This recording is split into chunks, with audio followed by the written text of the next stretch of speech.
So here we are outside the Doctor's Mecca, which is opposite the Temple Church in London.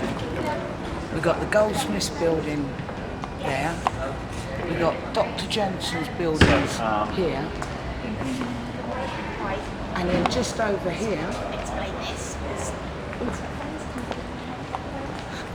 just over there, we have got the Temple Church. We're going to talk more.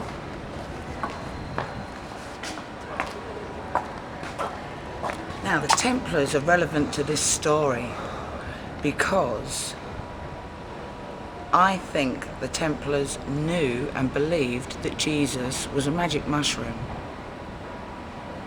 The baptizer, Baphomet, was their god. This is all confusing now, isn't it? So how does this all tie in? Well, basically, John Allegro discovered that Jesus was one of the magical names for the sacred magic mushroom.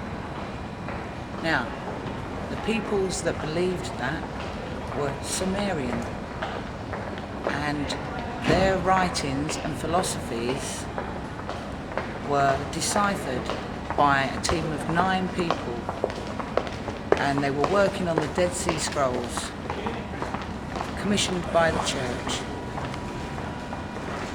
to decipher the Dead Sea Scrolls. What John Allegro found was that the Sumerian people were like the first doctors.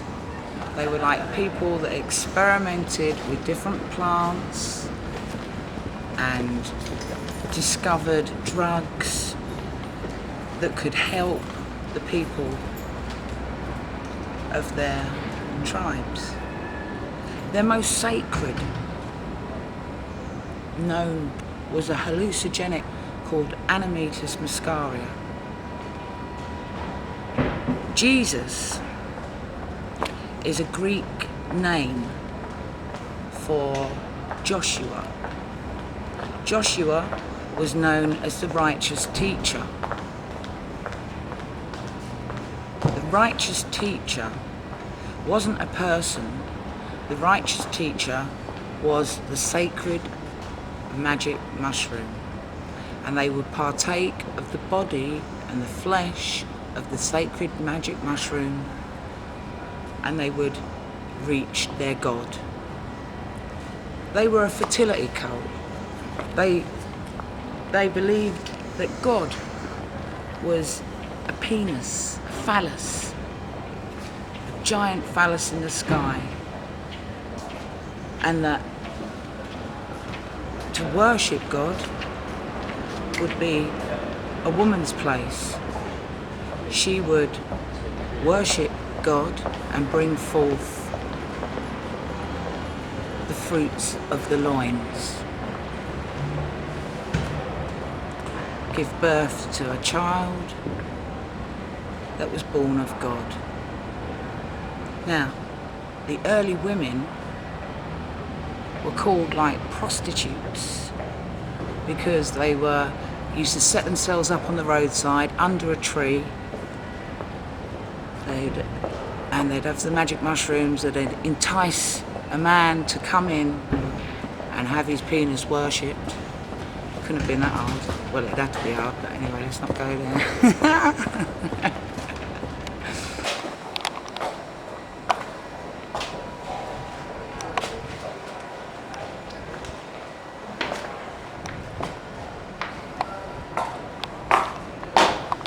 Why was Jesus a magic mushroom?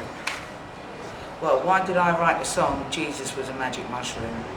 Because I heard about the writings of John M. Allegro. John Allegro was born in London on the 17th of February 1923. He died on the 17th of February in 1988 on his birthday. Weird. Now, John Allegro was a scholar. He went to Manchester University. He studied in Aramaic and languages. He knew what he was talking about, and that's why the church asked him to decipher the Dead Sea Scrolls and be on the team. When the church found his findings unpleasing, they decided to discredit John Allegro. Allegro wrote many books on the subject, and because he was discredited so much, I think that some of his last books he focused not on Jesus was a mushroom, but on the scriptures themselves and what they were saying a lot more. And it's a hard read, but it's worth having a read if you want to know what was said. Allegro is the man to tell you about it. In one of his interviews, he actually said Jesus was the magic name for the sacred magic mushroom. So there is a connection between the Templars and John Allegro.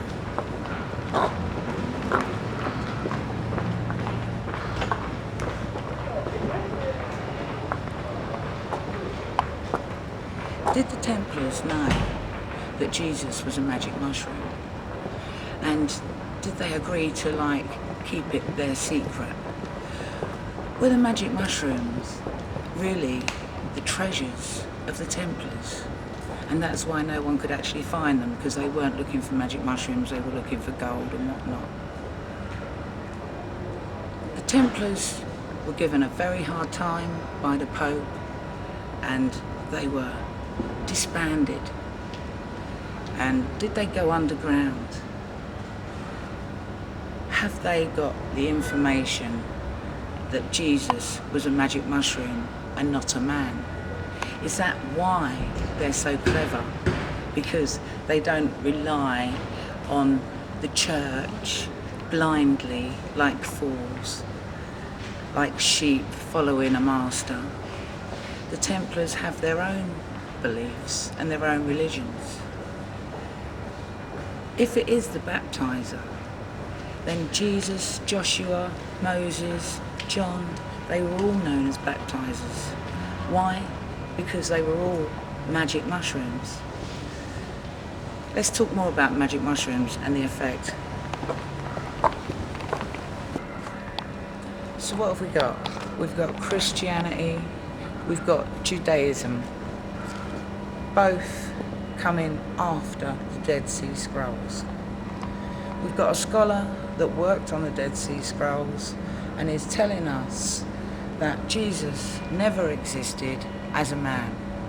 I can quite understand that. I can believe that. I mean, anyone that truly believes that one man that was born of God and can make a difference in a reality, must be very confused and frightened, because the realities of the magic mushroom and how you connected to God and who God actually was to the Sumerian people is very relevant and important to their perception.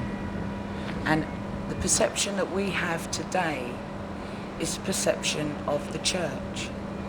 Even if we're not Christian, we're still brought up in a Christian realm. And the Templars, they were known to be, some of them were like the guardians that had secrets, that knew things, obviously, about the church. So did the Templars know that Jesus was a magic mushroom? Were they baptizing themselves and making themselves more intelligent and not telling the people? So they're not really the champions of the people. They certainly weren't the champions of the church. A bit like John Allegro, he wasn't a champion to anyone. Yet he discovered something that really should be changing the world. But it will change the world when people are practicing the religion of the Sumerians, i.e. when they're partaking of the flesh of the magic mushroom. That's when the world will change.